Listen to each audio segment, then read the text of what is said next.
Welcome back. Let's dive right in.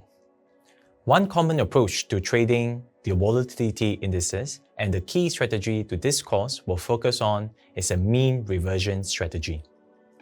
Mean reversion strategies are based on the assumption that prices fluctuate around a central point over time.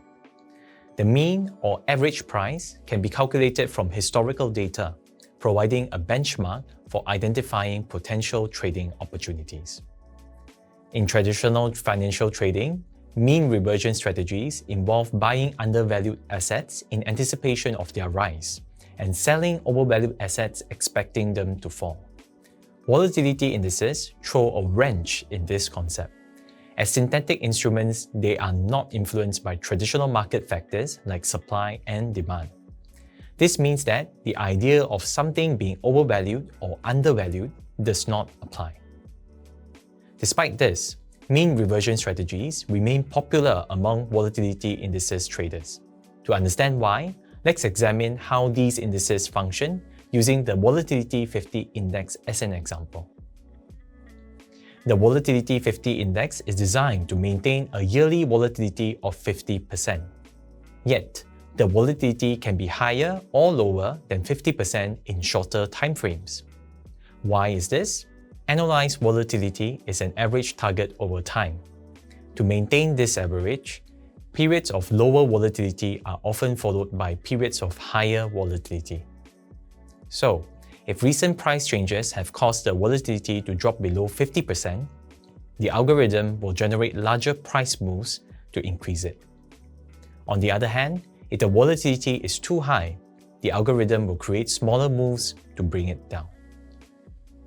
This balancing act first introduces the concept of mean reversion, where volatility tends to return to its long-term average after extreme highs or lows. Next, let's understand how these indices are priced.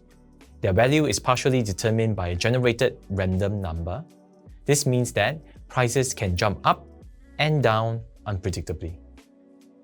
However, over time, these fluctuations tend to balance out. For example, the price might increase by 5% one day and decrease by 4% the next, but over the long term, these percentage changes often average out close to zero. This up and down movement is another way the concept of mean reversion manifests in these indices. It's important to note that while the potential for prices to rise is theoretically unlimited, they cannot fall below zero. So, although the percentage changes may average around zero, actual price movements may not show this exact balance.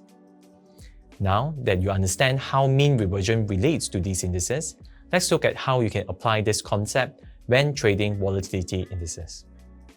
Traders often seek to capitalize on mean reversion in two different ways. Short-term deviations. Here, traders aim to benefit from brief price movements away from the long-term average. Long-term realignment. When prices deviate significantly, traders often expect them to return to their long-term average and trade based on this anticipated reversion. Both approaches are based on the principle that prices tend to oscillate around a mean value over time.